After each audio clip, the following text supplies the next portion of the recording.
No two habitat restoration projects are identical. To consistently achieve success, a team must have not only the fundamental ecological understanding, but also a drive toward innovation.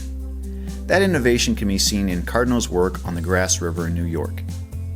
The challenge was to revegetate the river edges with submerged aquatic vegetation. Though divers are sometimes used for this kind of project, murky water and other factors made this job unsuitable for divers, so the client was looking for a different approach. Cardno's approach started with the construction of an on-site mini nursery, so that the plants going into the restoration would be as fresh and healthy as possible.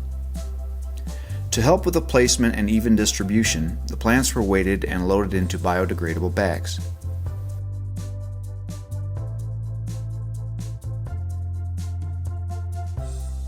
Specially designed crates allow them to be floated to the restoration locations efficiently and without undue stress to the plants.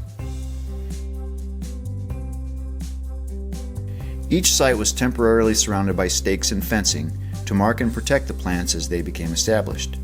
These stakes were GPS tagged so that they could all be efficiently found and removed upon completion.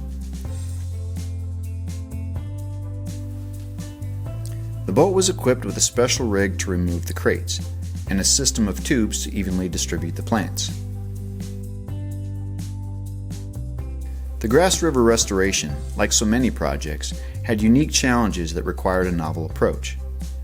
Cardno's work on this project shows how they used their experience and innovation to consistently meet those challenges.